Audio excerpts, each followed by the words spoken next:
ವೀಕ್ಷಕರೆಲ್ಲರಿಗೂ ಸಾಪ್ತಾಹಿಕ ಭವಿಷ್ಯವಾಣಿ ವಿಶೇಷ ಕಾರ್ಯಕ್ರಮಕ್ಕೆ ಸ್ವಾಗತ.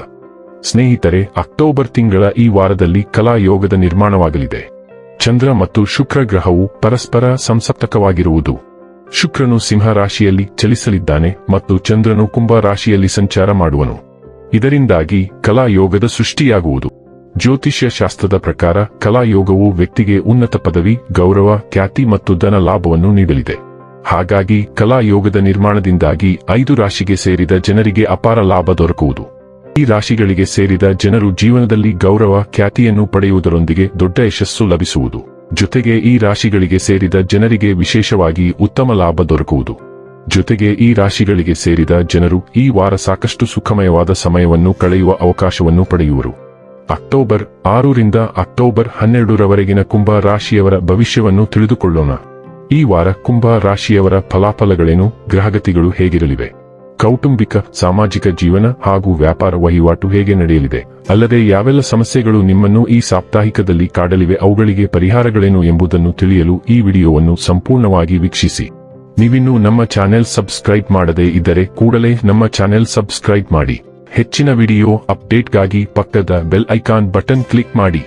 ಸ್ನೇಹಿತರೆ, ಚಂದ್ರ ರಾಶಿಗೆ ಸಂಬಂಧಿಸಿದಂತೆ ಗುರುವು 5ನೇ ಮನೆಯಲ್ಲಿರುವುದರಿಂದ ಈ ಅವಧಿಯಲ್ಲಿ ನಿಮ್ಮ ಜೀವನ ಶೈಲಿಯನ್ನು ಸುಧಾರಿಸಲು ನೀವು ನಿರಂತರವಾಗಿ ಬದಲಾವಣೆಗಳನ್ನು ಮಾಡುತ್ತೀರಿ.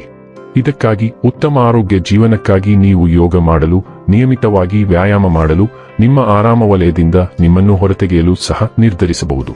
ಹೇಗಾದರೂ ಈ ಸಮಯದಲ್ಲಿ ನೀವು ನಿಮ್ಮ ಮೇಲೆ ಹೆಚ್ಚಿನ ಕೆಲಸದ ಹೊರೆ ತೆಗೆದುಕೊಳ್ಳುವುದನ್ನು ತಪ್ಪಿಸಬೇಕು. ಬಹಳ ಸಮಯದ ನಂತರ ಈ ವಾರ ನಿಮ್ಮ ಆರ್ಥಿಕ ಭಾಗವನ್ನು ಬಲಪಡಿಸುತ್ತದೆ.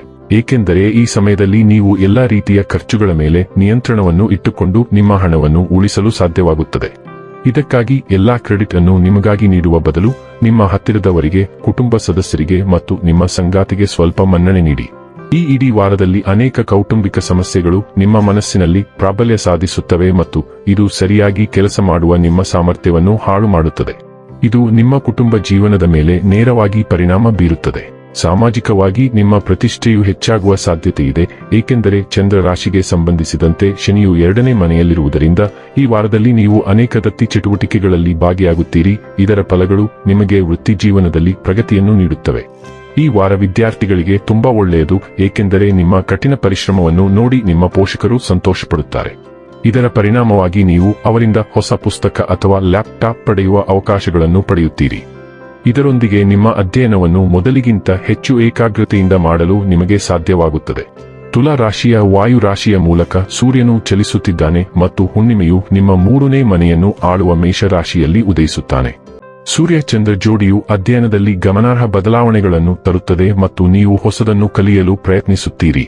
ಹೆಚ್ಚುವರಿಯಾಗಿ ನೀವು ಅಧ್ಯಯನ, ಬರವಣಿಗೆ, ಬೋಧನೆ ಮತ್ತು ಪ್ರಕಟಣೆಯಿಂದ ಕೆಲವು ಯೋಜನೆಗಳನ್ನು ಪೂರ್ಣಗೊಳಿಸಲು ಸ್ವಲ್ಪ ಸಮಯವನ್ನು ಕಳೆಯುತ್ತೀರಿ.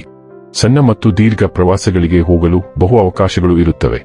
ನಿಮ್ಮ ಜಾಗತಿಕ ಉದ್ಯಮಗಳ ಬಗ್ಗೆ ಕೆಲವು ನವೀಕರಣಗಳು ಇರುತ್ತವೆ ಮತ್ತು ಅಂತಹ ಉದ್ಯಮಗಳ ಮೂಲಕ ಹೊಸ ಒಪ್ಪಂದಗಳನ್ನು ಪಡೆಯಲು ಸಾಕಷ್ಟು ಅವಕಾಶಗಳಿವೆ. ನೀವು ಒಡಹುಟ್ಟಿದವರು, ತಂಡದ ಸದಸ್ಯರು ಮತ್ತು ನೆಟ್ವರ್ಕ್ ವಲಯಗಳೊಂದಿಗೆ ಆನ್ಲೈನ್ ಮತ್ತು ಆಫ್ಲೈನ್ನಲ್ಲಿ ಬಹು ಸಂವಹನವನ್ನು ಹೊಂದಿರುತ್ತೀರಿ. 10ನೇ ಮನೆಯ ಮೂಲಕ ಮಂಗಳನ ಸಂಚಾರವು ಕೆಲಸದಲ್ಲಿ ಮತ್ತು ಮನೆಯಲ್ಲಿ ನಿಮ್ಮ ಜವಾಬ್ದಾರಿಗಳನ್ನು ಸೇರಿಸುತ್ತದೆ. 4ನೇ ಮನೆಯಲ್ಲಿ ಮಂಗಳನ ಸಂಚಾರದಿಂದಾಗಿ ರಿಯಲ್ ಎಸ್ಟೇಟ್ ವ್ಯವಹಾರಗಳು ಮತ್ತು ಆಸ್ತಿ ಸಂಬಂಧಿತ ವಿಷಯಗಳು ಖಚಿತವಾಗಿರುತ್ತವೆ.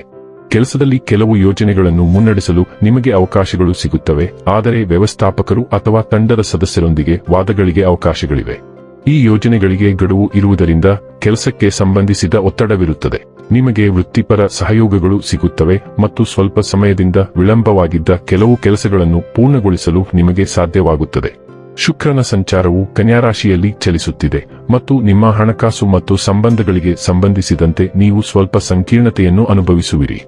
ನಿಮ್ಮ ಸಾಲಗಳು ಮತ್ತು ತೆರಿಗೆಗೆ ಸಂಬಂಧಿಸಿದಂತೆ ಕೆಲವು ಸಮಸ್ಯೆಗಳಿರುತ್ತವೆ ಮತ್ತು ನೀವು ಜಾಗರೂಕರಾಗಿರಬೇಕು. ದಯವಿಟ್ಟು ನಿಮ್ಮ ಖರ್ಚನ್ನು ನಿಯಂತ್ರಿಸಿ, ಆದರೆ ಅನಿರೀಕ್ಷಿತ ವೆಚ್ಚಗಳು ಇರುತ್ತವೆ. ಶುಕ್ರನು ಸಮಸ್ಯೆ ಪರಿಹಾರಕ, ಆದ್ದರಿಂದ ನೀವು ನಿಮ್ಮ ಸಂಬಂಧದ ಸಮಸ್ಯೆಗಳಿಗೆ ಕೆಲವು ಪರಿಹಾರಗಳನ್ನು ಕಂಡುಕೊಳ್ಳುವಿರಿ, ವಿಶೇಷವಾಗಿ ಅಂತಹ ಸಮಸ್ಯೆಗಳನ್ನು ಹೊಂದಿರುವ ಜನರಿಗೆ. ಸಂಬಂಧದಲ್ಲಿ ಅಂತಿಮ ನಿರ್ಧಾರ ತೆಗೆದುಕೊಳ್ಳುವ ಸಮಯ ಇದಲ್ಲ, ಆದರೆ ಶುಕ್ರನು ಕನ್ಯಾರಾಶಿಯಿಂದ ಹೊರಬರುವವರೆಗೆ ನೀವು ಕಾಯಬೇಕಾಗಿದೆ. ಈ ಶುಕ್ರನು ಜೀವನದಲ್ಲಿ ಹಠಾತ್ ಘಟನೆಗಳನ್ನು ಸಹ ತರುತ್ತಾನೆ.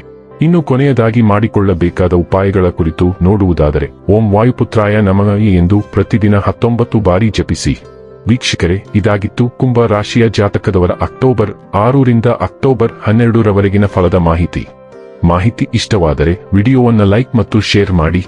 ಹಾಗೆ ಚಾನೆಲ್ ಸಬ್ಸ್ಕ್ರೈಬ್ ಮಾಡುವುದರ ಜೊತೆಗೆ ನಿರಂತರ ವಿಡಿಯೋ ಅಪ್ಡೇಟ್ಸ್ಗಳಿಗಾಗಿ ಪಕ್ಕದ ಬೆಲ್ ಐಕಾನ್ ಕ್ಲಿಕ್ ಮಾಡಿ.